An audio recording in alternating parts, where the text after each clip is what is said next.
조선야화를 찾아주셔서 감사합니다. 구독과 좋아요, 알림 설정 부탁드립니다. 옛날 어느 마을에 선우와 진우라는 형제가 살고 있었습니다.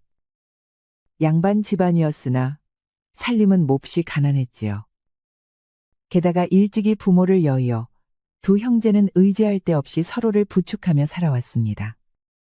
하여 형인 진우는 과거 합격을 목표로 낮밤 가리지 않고 공부하였습니다. 드디어 과거를 보러 가시는군요. 그간 학문을 닦으신 공이 크니 반드시 급제하실 것입니다. 저는 믿어 의심치 않습니다. 고맙다, 아오야. 내가 꼭 성공하여 돌아오마. 형 진우는 한양에 올라 과거를 치렀습니다. 그리고 보란듯이 합격하여 꽃가마를 타고 돌아왔지요. 아우인 선우는 마치 자기 일인 양 기뻐하며 크게 축하했습니다.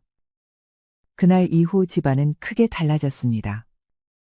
초라한 초가집을 벗어나 기와집으로 옮겨 살게 되었고 마을 사람들은 형제를 새삼 부러워했습니다. 진우는 비로소 진사가 되어 고을의 이름이 드높았으며 집안의 위세도 한층 빛나게 되었습니다.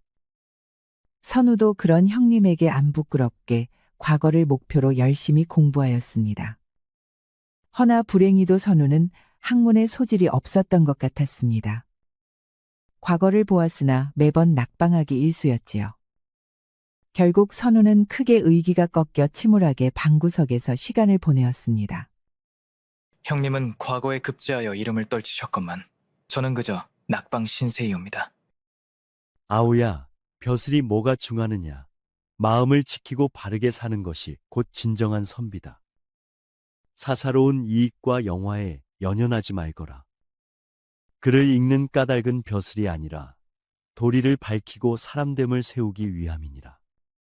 진우는 늘 아우를 다독였으나 선우의 마음에는 자책과 허망함이 짙은 그늘처럼 드리워져 있었습니다. 그 무렵 형 진우가 마침내 혼인을 하게 되었습니다.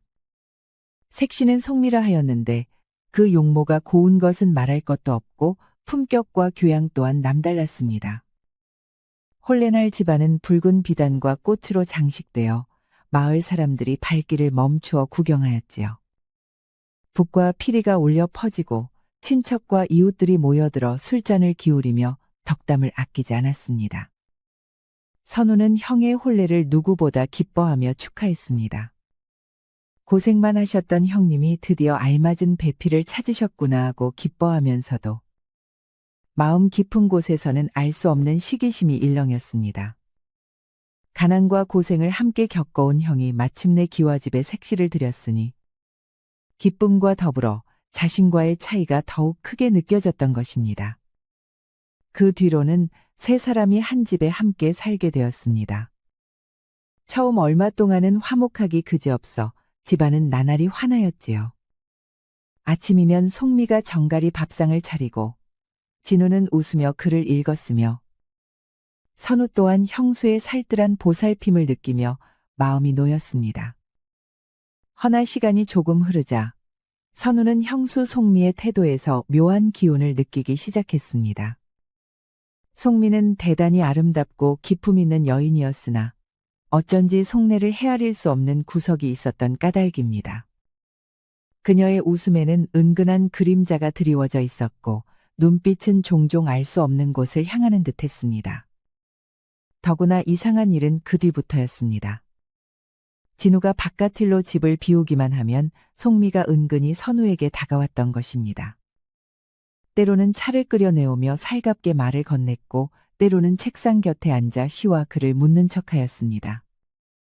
선우는 당황스러우면서도 속으로 알 수 없는 떨림을 느꼈습니다. 어느 날 밤 송미가 선우의 방을 찾았습니다. 형수님, 이 늦은 시간에 어쩐 일이십니까? 형님도 침소에 드시지 않으셨습니까? 도련님이 밤 늦게까지 공부하셔서 차마 모른 척 넘길 수가 없었습니다. 고단하실 텐데 여기 야식을 좀 준비하였습니다. 술 한 잔 기울이며 마음을 달래시지요. 송미가 술상을 차려 촛불 옆에 놓았습니다. 향긋한 수량과 따끈한 안주가 방 안 가득 퍼지자 선우의 가슴은 알 수 없는 요동을 쳤습니다. 송미는 이윽고 선우 곁으로 천천히 다가와 앉았습니다. 가느다란 손이 그의 팔소매를 스치더니 이내 술잔을 직접 들어 선우의 입술 가까이 내밀었습니다. 학문도 좋으나 사람이 어찌 정없이 살아가겠습니까? 이 밤만은 책을 내려놓으시고 저와 함께 마음을 나누셔요. 그 목소리는 낮고 부드러웠으며 눈빛에는 알 수 없는 불꽃이 번득였습니다. 송미는 살짝 몸을 기울여 선우와 얼굴을 맞댈 듯 가까워졌습니다. 그 순간 선우는 크게 놀라 자리에서 벌떡 일어나며 송미의 팔을 거칠게 밀어냈습니다. 형수를 어찌 이렇듯 대할 수 있겠습니까? 존경하는 형님을 욕보이는 짓이며 제 양심에도 돌을 얻는 일입니다. 송미는 순간 당황한 기색을 보였으나 곧 태연히 웃으며 잔을 들어 올렸습니다. 도련님은 참으로 고지식하시군요. 세상 사람은 얽히고 설키는 법, 뭘 그리 유난을 떠시는지요? 그 말 끝에는 아무렇지도 않은 듯한 태연함이 서려 있었습니다. 선우는 더욱 혼란스러워졌습니다. 분명 잘못된 일인데도 아름다운 송미의 미모와 달콤한 속삭임이 마음을 뒤흔들었습니다. 고생하시는 듯하여 손수 대접해드리려 했는데 이러시니 흥이 깨지네요. 부디 너무 늦게까지 책상에 불을 밝히지 마시고 몸을 아끼시길 바라옵니다. 송미는 그렇게 말하며 술상을 가볍게 정리하더니 촛불 아래서 빙긋 미소를 띄었습니다. 마치 방금 전의 일은 아무 일도 아니었다는 듯 태연한 발걸음으로 안방을 나섰습니다. 선우는 텅 빈 방 안에 홀로 남았습니다. 잔에 남은 수량은 은근히 코끝을 스쳤고 방금 전 형수의 눈빛은 여전히 가슴속을 흔들었습니다. 그는 두 손을 움켜쥐고 중얼거렸습니다. 어찌 이리도 마음이 흔들리단 말인가. 나는 형님을 욕되게 할 수 없다. 그 밤 선우는 좀처럼 잠을 이루지 못했습니다. 형수 송미의 교태로운 눈빛과 웃음소리가 귓가에서 떠도는 듯 했습니다. 그날 밤의 일 이후 송미는 더 이상 선우에게 특별한 행동을 하지 않았습니다.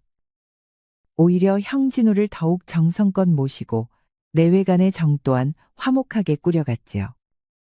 마을 사람들은 두 부부를 두고 인고 같다고 수군거렸습니다. 선우는 속으로 안도했습니다. 아무래도 신혼 초기였는데다 낯선 집안살이의 마음이 흔들렸던 것이 분명하다고 생각했지요. 그렇게 스스로 위안하며 다시 마음을 가라앉히려 했습니다.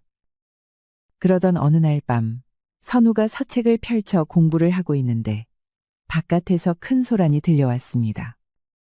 놀라 마루로 나서니 형과 형수가 큰 목소리로 언성을 높이고 있었습니다. 무슨 말인지는 분명히 들리지 않았으나 끝내 진우가 크게 소리치자 송미가 서럽게 울음을 터뜨렸습니다. 그 일 이후 집안의 공기는 달라졌습니다. 진우와 송미 사이는 알게 모르게 냉랭해졌고 진우는 바깥일에 점점 더 매달리며 집에 머무는 날이 적어졌습니다. 선우는 영문을 알 수 없어 마음이 불안했습니다. 며칠 뒤 송미가 조용히 선우의 방을 찾아왔습니다. 도련님, 방 안에만 계시니 답답하시지요. 달빛이 그윽한데 잠시 산책이나 함께 하시지요. 선우는 뜻밖의 청에 당혹스러웠습니다. 허나 송미의 눈빛에는 알 수 없는 그늘이 어려 있었고 결국 선우는 말없이 고개를 끄덕였습니다. 두 사람은 그렇게 기와집 뒷마당을 나서 고요한 밤길로 발걸음을 옮겼습니다. 두 사람은 한동안 말없이 걸었습니다. 풀벌레 소리만 고요히 울려 퍼지고 발걸음 소리조차 어색하게 들릴 뿐이었습니다. 선우는 가슴이 답답하여 결국 먼저 입을 열었습니다. 형수님, 형님과 무슨 일이 있으셨습니까? 며칠 전 두 분이 다투시는 소리를 들었습니다. 송미는 잠시 망설이다가 이내 고개를 숙인 채 낮은 목소리로 말을 꺼냈습니다. 도련님은 형님을 어떻게 생각하시나요? 선우는 조금도 주저하지 않았습니다. 형님은 저의 스승이자 제게 가장 큰 버팀목이십니다. 저는 형님을 존경해 맞지 않습니다. 송미는 그 말을 듣자 깊은 한숨을 내쉬었습니다. 그러고는 어렵사리 입을 열었지요. 사실은 형님께서 도련님을 집에서 내쫓아야 한다고 말씀하셨습니다. 공부도 못하고 세월만 허비하니 괜히 밥만 축낸다 하셨지요. 제가 그리하는 것은 너무한 처사라 만류했더니 형님이 저를 꾸짖으며 물으셨습니다. 어찌 네가 그리도 아우를 두둔하느냐? 설마 아우와 눈이라도 맞았단 말이냐? 하고 형님이 정말 그런 말을 하셨다고요? 그 순간 선우의 가슴은 철렁 내려앉았습니다. 송미의 떨리는 목소리와 울적한 눈빛이 밤달빛에 아련히 비쳐 더욱 애달프게 보였던 까닭입니다. 저도 처음에는 저의 귀를 의심하였사옵니다. 헌데 그날따라 눈빛이 싸늘하게 식은 것이 결코 허투루한 말 같지 않았습니다. 그렇게나 동생을 아끼도 사랑하였던 분인데 어찌 갑자기 그리 하루아침에 바뀌었는지 저에게는 그 어떤 내색도 하지 않았는데. 모르겠습니다. 저도 그 후로도 어째서 남편이 그런 말을 하였는지 고민하였어요. 어쩌면 동생의 자립심을 길러주고 싶어서 그런지도 모르겠지요. 설령 그렇다 해도 너무 냉정한 처사라고 생각했습니다. 선우는 아무 말도 못하고 한동안 걸음을 멈추었습니다. 머릿속에서는 형의 온화한 얼굴과 방금 들은 송미의 말이 뒤엉켜 가슴을 짓눌렀습니다. 형님이 정말 그런 말씀을 하셨단 말입니까? 송미는 선우를 똑바로 바라보며 고개를 끄덕였습니다. 그 눈빛에는 연민과 슬픔이 뒤섞여 있었습니다. 도련님께서 믿기 어려우시거든 직접 형님께 여쭈어 보시지요. 저는 그저 두 분 형제가 헛갈림 없이 서로를 믿어주셨으면 할 따름입니다. 송미는 그렇게 말하고는 더 이상 아무 말도 하지 않은 채 걸음을 재촉했습니다. 달빛은 차갑게 길을 비추고 선우의 마음에는 의심과 혼란이 점점 깊어졌습니다. 그날 이후 진우와 송미의 부부 사이는 눈에 띄게 서먹해졌습니다. 마당에 함께 서 있어도 서로 눈길을 잘 주지 않았고 식사 자리에 앉아도 말이 줄어들었습니다. 선우 또한 괜히 눈치가 보여 형과 마주 앉아도 예전처럼 웃으며 대하지 못했습니다. 집안에는 나날이 냉랭한 기운이 감돌았습니다. 선우는 그날 밤 이후로 술을 자주 찾았습니다. 책상 앞에 앉아도 글귀가 머리에 들어오지 않고 속은 답답하기만 했습니다. 그저 밥만 축내는 무능한 아우라고 자책하며 한없이 자신을 한심하게 여겼습니다. 그 답답한 마음을 잊고자 술잔을 기울이며 밤을 지새웠지요. 그러던 어느 날 밤, 송미가 조용히 선우의 방을 찾았습니다. 그녀는 묵묵히 술을 켜는 선우 곁에 조용히 앉았습니다. 도련님, 어찌 그리 매일 술을 드십니까? 공부하셔야 할 분이 이러다 몸만 상하겠지요. 제 신세가 한심하여 그렇습니다. 형님께 짐만 되는 몸이니 마음이 편치가 않습니다. 도련님은 너무 자신을 탓하지 마셔요. 글은 남보다 더디 배울 수 있어도 도덕과 정성은 누구보다 깊으시지 않습니까? 세상은 그 마음을 알아줄 날이 올 것이옵니다. 송미가 다정하게 위로하며 부드럽게 선우의 등을 쓰다듬었습니다. 그러자 술로 몸이 후끈하게 달아오른 상태인데도 짜릿한 감각이 등줄기를 타고 흘렀습니다. 술도 얼큰하게 올랐겠다. 아리따운 송미가 교태로운 목소리로 귀에 속삭이니 그야말로 정신이 혼미해졌지요. 술은 좀 줄이셔요. 저는 이만 가보겠습니다. 이런 광경을 남편에게 들키면 화만 돋굴 테니까요. 송미는 그 말과 함께 일어나 조심스레 술상을 정리했습니다.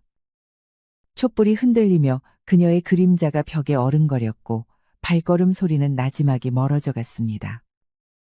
홀로 남은 선우는 술잔을 움켜쥔 채 멍하니 앉아 있었습니다. 등줄기에 남은 온기와 귓가의 맴도는 속삭임이 좀처럼 사라지지 않았습니다. 어찌된 일인가 형수의 말과 손길이 이토록 마음을 흔들다니.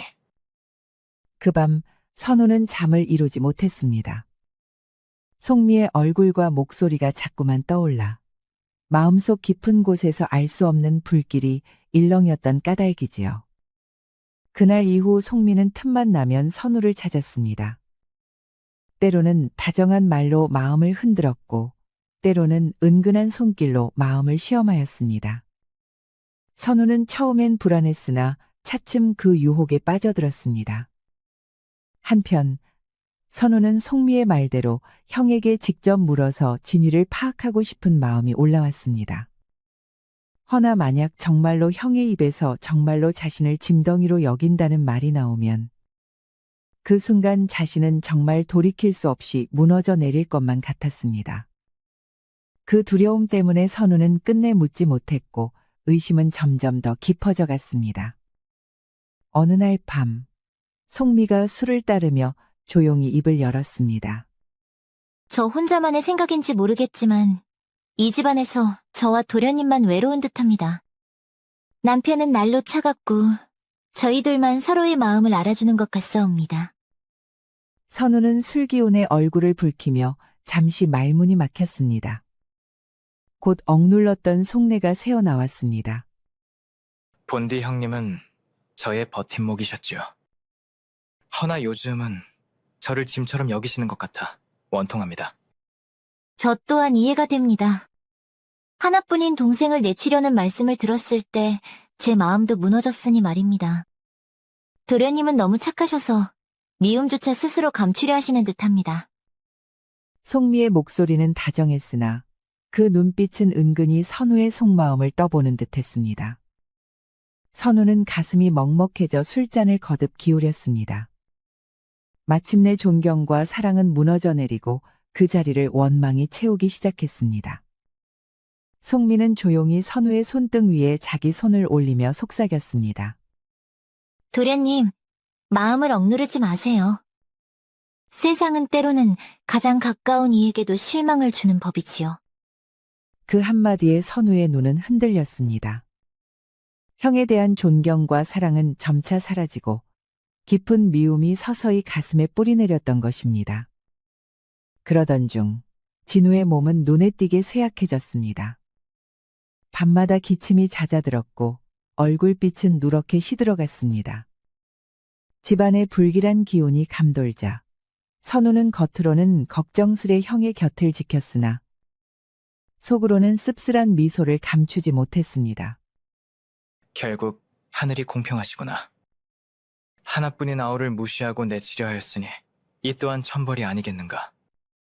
며칠 뒤 진우가 선우를 불러들였습니다. 병세가 깊어진 탓에 그는 이부자리에 몸을 기댄 채 힘겹게 숨을 몰아쉬고 있었습니다. 촛불 아래 그의 얼굴은 창백했고 기침이 잦아 숨결조차 거칠었습니다. 아우야, 가까이 오너라. 내가 하고 싶은 말이 있다. 선우는 문간에 서서 잠시 머뭇거리더니 마지못해 다가와 형 곁에 앉았습니다. 그러나 그의 눈빛은 차갑게 굳어 있었습니다. 송미의 말이 귓가에 맴돌며 형이 자신을 짐이라 여겼다는 생각이 마음속에 얼음처럼 남아있었던 까닭입니다. 진우는 떨리는 손을 내밀며 애써 말을 이었습니다. 아우야, 네가 나와 함께 있어 주원을 고맙다. 내가 미쳐다 헤아리지 못한 일이 많았구나. 허나 사람은 그 말끝을 잇기도 전에 기침이 거칠게 터져 나왔습니다. 진우의 목소리는 점점 잦아들었으나 여전히 무엇인가 전하려 애쓰고 있었습니다. 그러나 선우는 그 말을 더 이상 들으려 하지 않았습니다.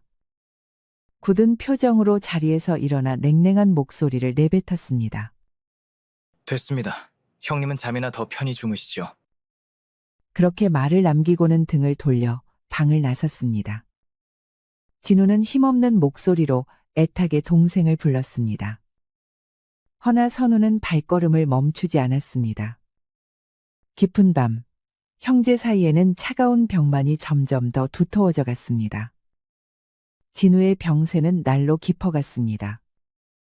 의원을 불러 진맥을 받아도 뚜렷한 차도가 없었고 약을 써도 잠시 나아지는 듯하다가 이내 기침이 더 심해졌습니다. 창백한 얼굴은 점점 누렇게 시들어갔고 걸음을 옮기는 일조차 힘겨워 보였습니다. 선우의 마음은 점점 더 무거워졌습니다. 형을 미워하고 원망하던 날들이 떠오를수록 눈앞에서 시름시름 앓는 형의 모습은 그에게 커다란 짐처럼 내려앉았습니다. 자신의 삐뚤어진 마음이 혹여 재앙이 된 것은 아닌가 하는 불길한 생각이 가슴 깊숙이 응어리져 내려앉았던 까닭입니다. 그러던 어느 날, 선우는 우연히 송미가 형의 수라를 준비하는 모습을 보게 되었습니다. 부어가는 약재 냄새로 가득 차 있었고, 송미는 조심스럽게 작은 주머니에서 무엇인가를 꺼내 수라 그릇에 타고 있었습니다. 그 손길은 은밀하고 재빠르며 눈빛은 묘하게 긴장되어 있었습니다. 선우의 눈이 휘둥그레졌습니다.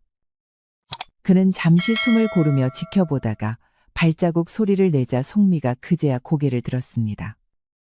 도련님, 어찌 이리 조용히 들어오셨습니까? 형수님, 지금 무얼 넣으신 겁니까? 그녀는 태연히 웃으며 손에 쥔 약재를 들어 보였습니다. 형님의 기운을 북돋우려 의원의 처방대로 보약을 다려드리는 중이옵니다. 병세가 깊으니 더 공을 들이지 않을 수 없지요. 선우는 고개를 끄덕였으나 눈길은 여전히 수라 그릇에서 떨어지지 않았습니다. 송미의 얼굴에는 아무 일 없다는 듯한 미소가 번졌습니다. 허나 선우의 가슴 한켠에는 설명할 수 없는 섬뜩한 기운이 스며들었습니다. 그 웃음이 촛불처럼 흔들리며 알 수 없는 어둠을 가리고 있는 듯했기 때문입니다. 진우의 병세는 날로 기울어 이제는 몸을 가누는 것조차 힘겨웠습니다.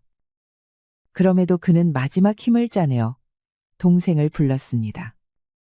이부자리에 누운 그의 목소리는 가늘었으나 눈빛은 여전히 애틋했습니다. 아우야, 네가 장차 어찌 살아가든 늘 바른 길을 잃지 말거라. 부모님께서 남기신 집안도 지켜야 하고 내 삶 또한 내 몫이니 흔들리지 말아야 하느니라. 그는 말을 잇다가 거친 기침에 몸을 떨었습니다. 그러나 진우의 시선은 끝내 선우에게 머물렀습니다. 형의 마음은 아픈 몸으로도 여전히 동생의 앞날을 걱정하고 있었던 것입니다. 하지만 선우는 굳은 표정으로 서 있을 뿐 그 애틋한 말을 마음에 새기려 하지 않았습니다. 송미의 말이 이미 그의 가슴속 깊이 뿌리내렸기에 형의 당부조차 위선처럼 들렸던 까닭입니다. 그는 짧게 고개만 끄덕이고 냉랭한 기운으로 방을 나섰습니다. 아우야, 잠시만 내 말 좀 더 들어주거라. 허나 선우의 발걸음은 멈추지 않았습니다. 남은 건 형의 메마른 기침 소리와 애타게 부르는 목소리뿐이었습니다. 얼마 뒤 진우의 병세는 한층 더 위태로워졌습니다. 의원이 다시 들러 진맥을 짚었으나 깊은 한숨만 내쉴 뿐 고개를 저었습니다. 더는 쓸 약이 없습니다. 기운이 이미 다하여 장차 어찌 되는지는 장담할 수 없습니다. 그 말만 남기고 의원은 무겁게 자리를 떴습니다. 방 안에는 죽음의 그림자가 드리워진 듯 고요가 감돌았습니다. 그날 밤 선우는 잠을 이루지 못하고 복도를 서성이며 천천히 발걸음을 옮겼습니다. 달빛은 흐릿하게 기와지붕에 비치고 바람이 스산히 스며들어 어둠을 흔들었습니다. 그때 송미의 방 앞을 지나는데 안에서 낮고 은밀한 대화가 새어나왔습니다. 선우는 본능적으로 발걸음을 멈추고 귀를 기울였습니다. 안에서는 낯선 사내의 굽실거리는 목소리가 들렸습니다. 마님, 시키신 대로 의원 처방에 섞어드렸습니다. 허나 놈의 기력이 생각보다 질겨 아직 버티고 계시옵니다.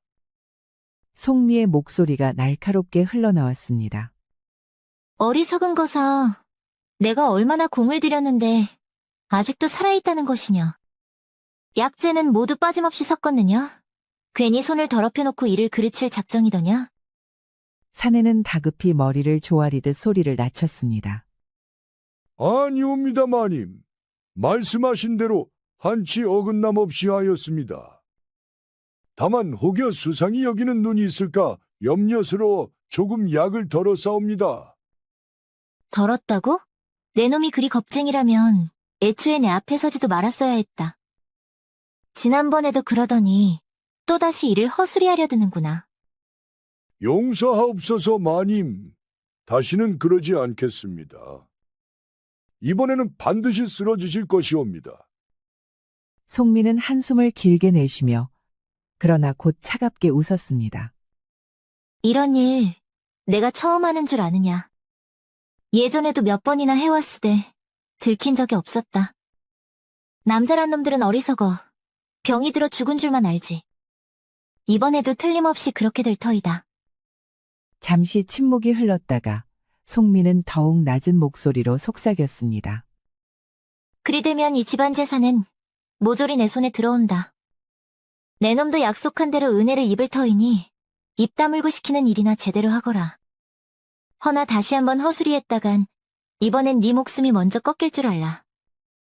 사내는 벌벌 떨며 거듭 고개를 조아렸습니다. 예, 마님, 명심하겠습니다. 말씀대로만 하겠습니다.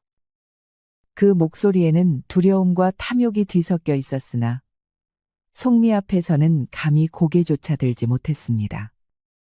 복도에 서 있던 선우는 그 모든 말을 숨죽여 들으며 피가 얼어붙는 듯한 전율을 느꼈습니다. 다정했던 웃음, 위로하던 손길, 속삭이던 말 한마디가 모두 거짓이었음이 그 순간 뼈저리게 드러났던 것입니다. 형의 병은 하늘의 뜻이 아니라 송미가 은밀히 꾸민 독살의 결과였으며 그 목적은 집안을 송두리째 삼키려는 탐욕이었습니다. 선우의 다리가 후들거려 더는 서 있을 수조차 없었습니다. 벽에 몸을 기댄 채 숨을 몰아쉬며 얼굴이 창백하게 질렸습니다. 가슴은 벼락을 맞은 듯 요동쳤고 식은땀이 이마를 타고 흘러내렸습니다. 그제야 선우는 모든 것을 깨달았습니다. 그동안 품었던 형에 대한 원망은 모두 헛된 것이었고 진실은 정반대였습니다. 송미야말로 집안을 무너뜨리려는 요망한 자였으며 자신은 그 꾀에 휘말려 형을 원망한 어리석은 죄인이었던 것입니다. 선우는 치를 떨며 몸서리쳤습니다. 회한과 분노가 한꺼번에 몰려와 도무지 숨조차 제대로 쉴 수 없었습니다. 복도의 어둠은 더욱 짙어지고 송미의 낮은 웃음소리가 귓가에 메아리처럼 맴도는 듯했습니다. 송미의 방 앞에서 모든 대화를 엿들은 선우는 충격에 휩싸인 채 몸을 가눌 수 없었습니다. 심장이 미친 듯 뛰고 다리는 후들거렸습니다. 그는 더 머뭇거릴 겨를도 없이 곧장 형의 방으로 달려갔습니다. 진우는 여전히 병색이 짙은 얼굴로 누워 있었습니다. 문이 벌컥 열리자 힘겹게 눈을 뜨고 동생을 바라보았습니다. 이 늦은 밤중에 웬일이냐? 선우는 떨리는 목소리로 모든 일을 쏟아냈습니다. 송미와 낯선 사내의 대화, 독사를 위해 약재를 섞어온 정황, 그리고 집안을 통째로 차지하려는 음모까지 한치도 숨김없이 전했습니다. 진우는 처음에는 놀라 눈을 크게 뜨더니 곧 고개를 저으며 믿기 어려운 듯 중얼거렸습니다. 설마 아내가 그런 짓을? 허나 선우는 단호히 말했습니다. 형님, 제가 두 눈으로 보았습니다. 형수의 손길도 그 사내의 굽실거림도 모두 제 귀와 눈이 틀림없이 기억하고 있습니다. 진우는 한동안 말없이 누워있다가 힘겹게 몸을 일으켰습니다. 그리고는 몰래 간수하던 송미의 함을 열어 확인하였습니다. 안에는 의원의 처방과는 다른 수상한 약재가 섞여 있었고 외부와 내통한 흔적이 담긴 쪽지까지 들어 있었습니다. 그제야 진우는 얼굴이 사색이 되었습니다. 이럴 수가. 그동안 내가 어찌 그 거짓된 꾀에 속아 너를 원망하게 만들었단 말이냐. 그제야 형제 사이의 오해가 풀리기 시작했습니다. 송미가 늘 선우에게 속삭였던 말과는 전혀 달리 그날 밤의 다툼은 다른 까닭에서 비롯된 것이었습니다. 실상은 송미가 선우를 내쫓으라며 독하게 말하자 진우가 크게 화를 내며 그 잔혹한 처사를 꾸짖었던 것이었습니다. 결국 송미는 동생을 먼저 집 밖으로 몰아내어 자신의 사악한 독살 계략을 방해받지 않고 진행하려 했던 것이었습니다. 진우는 고개를 떨구며 흐느꼈습니다. 아우야, 네 마음을 지켜주지 못해 미안하다. 내가 더 굳게 막아섰어야 했는데 그간 너를 괴롭힌 건 모두 송미의 흉계였구나. 선우는 형의 손을 움켜쥐며 눈물이 솟구쳤습니다. 형을 미워하던 지난날의 어리석음이 떠올라 가슴이 찢어질 듯 아팠습니다. 그 순간 병석 앞에 흐릿하던 촛불은 바람에 흔들리며 더욱 불안이 타올랐습니다. 이제 모든 진실이 드러났으니 남은 건 송미의 간악한 꾀를 끝내 꺾는 일이었으니 말입니다. 진실을 깨달은 선우는 곧장 형의 곁으로 달려갔습니다. 진우의 얼굴은 창백하고 숨결은 가늘었으나 아직 의식은 또렷했습니다. 선우는 밤새 엿들은 송미의 흉계를 빠짐없이 전하며 형에게 다짐하듯 말했습니다. 형님, 더는 속으시면 아니 됩니다. 송미가 내오는 음식이며 약재는 모두 의심스러우니 한 모금도 드시면 안 됩니다. 제가 직접 살피고 지킬 터이니 형님께서는 제 말을 꼭 믿으셔야 합니다. 선우는 송미가 마련해둔 약그릇을 거두어 감추고 혹여 다시 독이 섞여 들어올 길을 철저히 막아두었습니다. 진우는 처음에는 믿기 어려운 듯 눈을 크게 떴습니다. 아우야, 네가 지금 하는 말이 참이란 말이냐? 그토록 믿었던 색시가 차마 그럴 리가 있겠느냐? 선우는 두 손을 움켜쥔 채 굳은 목소리로 답했습니다. 제가 두 눈과 두 귀로 확인하였습니다. 형님께서 제 말을 의심하신다 해도 저는 기필코 형님의 목숨을 지켜내고야 말 것입니다. 진우는 동생의 간절한 눈빛과 정황을 보고 마침내 고개를 끄덕였습니다.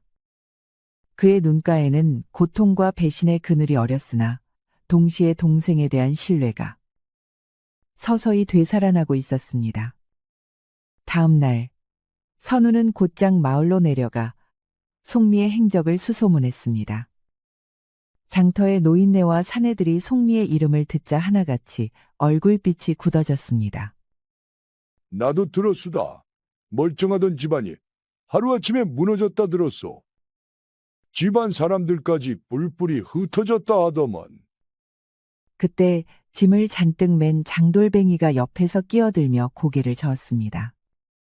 송미라는 여인네의 소문이라면 나도 잘 알지. 내가 장사길에 다니며 보니 벌써 두세 고을에서 같은 짓을 해왔다더군.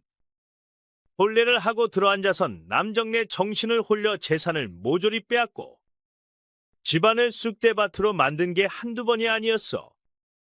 노인은 혀를 차며 말했습니다. 사람들의 말이 이어질수록 송미의 사악한 행적은 낱낱이 드러났습니다. 어떤 집안은 멸문에 이르렀고 또 어떤 집안은 가장이 갑자기 병들어 죽었다는 소문까지 파다했습니다. 그 모든 이면에 송미의 교활한 손길이 있었다는 증언이 조심스레 흘러나왔습니다. 관아에 들어선 선우는 숨을 고르지도 못한 채 곧장 아전 앞으로 나아갔습니다. 그의 얼굴에는 밤새 쌓인 분노와 절박함이 뒤섞여 있었습니다. 포졸 나으리, 부디 제 말을 들어주십시오. 제 형이 갑자기 병을 얻어 몸져 누우셨는데 그 원인이 분명 형수인 송미에게 있사옵니다. 포졸은 고개를 들어 의아한 눈빛으로 물었습니다. 그게 당최 무슨 소리더냐? 무슨 까닭으로 그런 말을 하는 게냐? 선우는 더욱 다급히 말을 이었습니다. 제가 제 눈으로 보았습니다. 형님의 수라에 알 수 없는 약재를 타는 모습을, 그리고 장터에서 들은 여러 증언도 모두 그 여인이 수상쩍다 하였습니다. 어떤 집안은 그 여인 때문에 가산을 탕진했고 어떤 집안은 가장이 홀려 병들어 죽었다는 말이 파다합니다. 선우는 한 걸음 다가서며 두 손을 모아 간청했습니다. 나으리, 제 형의 목숨이 위태롭습니다. 형수는 결코 평범한 여인이 아니오니 관에서 반드시 확인해 주셔야 합니다. 포졸은 잠시 말없이 선우의 얼굴을 살펴보다가 곧 안쪽으로 들어가 장부를 뒤적였습니다. 얼마 지나지 않아 다른 포졸이 낡은 종이 한 장을 들고 나왔습니다. 바로 현상수배가 걸린 용모팍이었지요. 용모팍이 속 여인은 곱게 빗어올린 머리와 도도한 눈빛이 어딘지 낯설지 않았습니다. 이자가 네가 말하는 여인이더냐? 본명은 송미가 아니고 현아라 기록되어 있다. 이미 지명수배가 내려져 여러 고을을 전전하며 남정을 꿰어 집안을 무너뜨린 자라 적혀 있구나. 선우는 그림을 들여다보며 이를 악물었습니다. 눈매며 웃음이며 분명 송미와 다를 바 없었습니다. 틀림없습니다. 제가 두 눈으로 본 그 여자입니다. 그의 대답에 포졸들은 서로 고개를 끄덕였습니다. 이윽고 한 명이 안으로 들어가 상관에게 보고하자 잠시 뒤 관가 안쪽에서 명이 떨어졌습니다. 포졸들은 횃불과 포승주를 챙기며 서둘러 자리를 정리하고 출동을 준비했습니다. 이윽고 무리를 지어 일어선 그들은 선우와 함께 기와집을 향했습니다. 포졸들과 함께 들이닥친 선우는 숨을 죽이며 형의 방 앞으로 향했습니다. 방 안에서는 끓는 소리와 함께 알 수 없는 짙은 냄새가 흘러나오고 있었습니다. 문을 박차고 들어가자 송미가 작은 솥에 검붉은 약재를 넣어 휘젓고 있었습니다. 이년, 무엇을 꾸미는 것이냐? 송미는 놀란 얼굴로 솥을 감추려 했으나 이미 손에는 짙은 가루가 묻어 있었습니다. 이게 무슨 짓입니까? 저는 그저 남편을 위해 보약을 다리고 있었을 뿐입니다. 도련님, 형님 위하여 제가 얼마나 애써왔는지 모르십니까? 선우는 치를 떨며 앞으로 나섰습니다. 형수, 더는 거짓으로 꾸밀 수 없습니다. 관아의 장부에도 장터의 증언에도 모두 당신의 죄상이 드러나 있소. 포졸 하나가 솥을 뒤엎자 뿌연 연기와 함께 섬뜩한 냄새가 퍼졌습니다. 곁에 있던 의원이 고개를 저으며 낮게 중얼거렸습니다. 이건 보약이 아니라 극약이오. 먹는 즉시 간과 위를 타들어가게 하는 독이라네. 송미의 얼굴이 순식간에 창백해졌으나 곧 입술을 깨물고 눈을 부릅뜨더니 목소리를 높였습니다. 거짓말이다. 모두 꾸민 모함이다. 내가 무슨 죄를 지었다고 이리 몰아세우느냐. 너희 모두 언젠가 저주를 받을 것이다.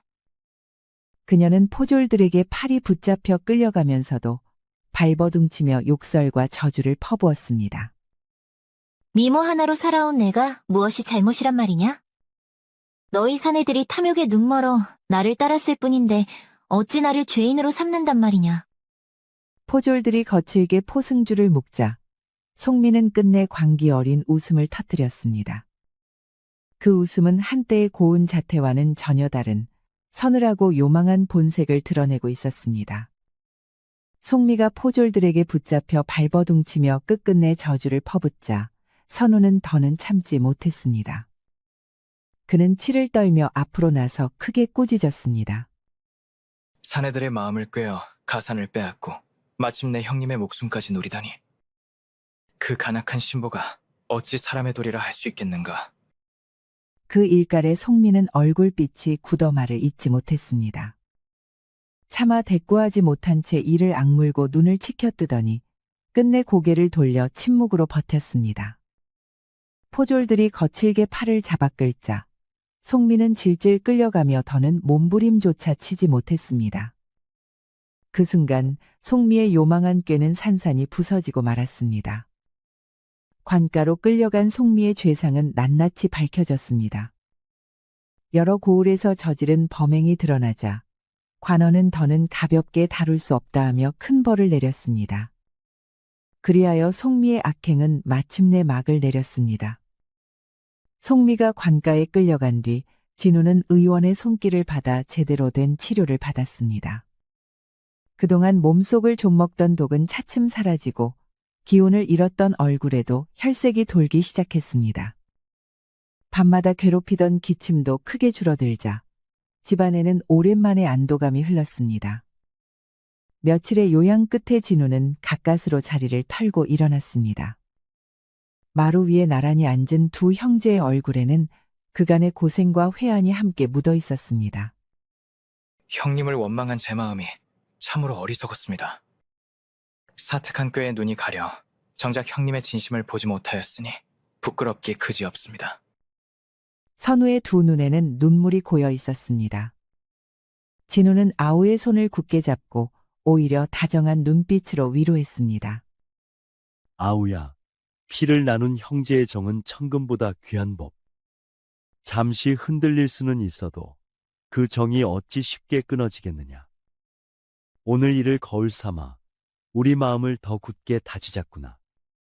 두 형제는 서로를 부둥켜 안으며 비로소 오래 드리워졌던 불신의 그림자를 거두었습니다. 집안에는 오랜만에 환한 웃음소리가 울려 퍼졌습니다. 이후 선우는 지난날의 일을 거울 삼았습니다. 꽤 흔들리고 의심에 휘둘리던 마음이 얼마나 허망했는지 뼈아프게 깨달았습니다. 그날 이후 그는 책상 앞을 지켰습니다. 등불을 낮게 걸고 한 줄씩 소리내어 읽었습니다. 예전엔 글자만 좇았습니다. 이제는 뜻을 더듬었습니다.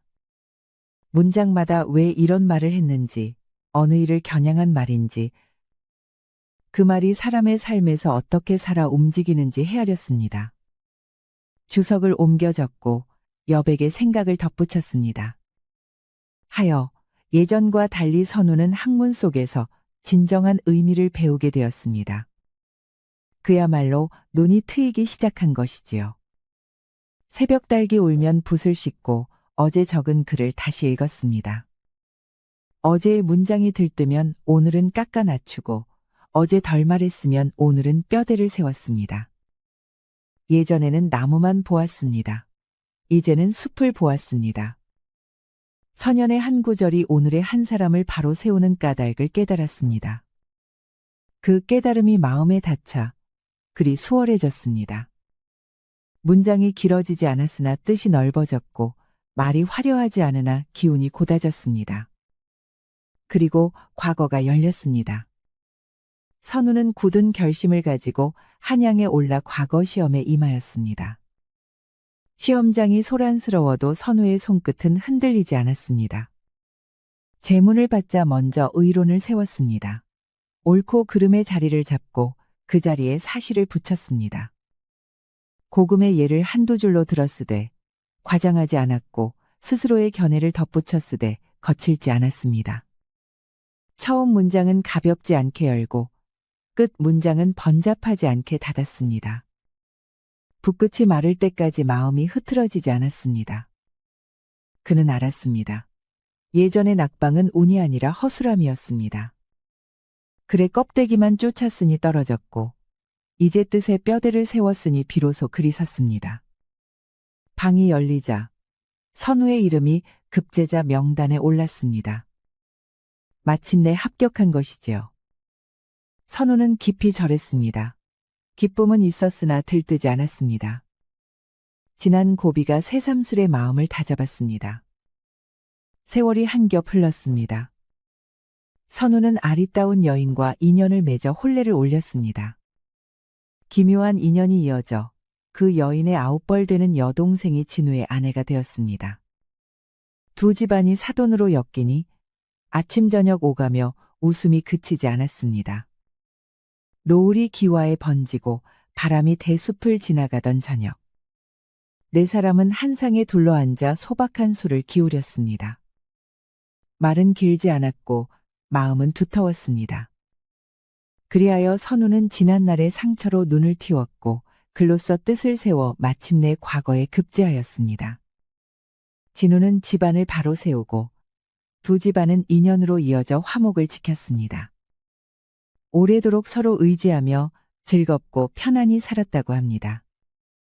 옛날에 공자의 제자 증자가 5일 삼성오실라는 말을 하였습니다. 하루에 3번 나 자신을 반성한다는 뜻이지요. 이 구절은 끊임없는 자기 성찰과 반성을 통해 학문을 깊게 하고 인격을 바로 세운다는 뜻을 지니고 있습니다. 선우처럼 지난날의 잘못을 깨우치고 마침내 올바른 길로 나아간 자에게 딱 어울리지요. 우리 모두 잘못을 잊고 넘어가지 말고 이를 교훈 삼아 더 좋은 사람이 되어야겠습니다. 우리 이야기가 여러분들에게 조금이나마 재미를 선사할 수 있기를 바랍니다. 다른 재미있는 영상도 많으니 즐겁게 봐주세요. 그럼 여러분 모두 행복하고 즐거운 시간 되세요. 우리 이야기가 여러분들에게 조금이나마 재미를 선사할 수 있기를 바랍니다. 다른 재미있는 영상도 많으니 즐겁게 봐주세요. 그럼 여러분 모두 행복하고 즐거운 시간 되세요. 되세요. 되세요. 되세요. 되세요. 되세요.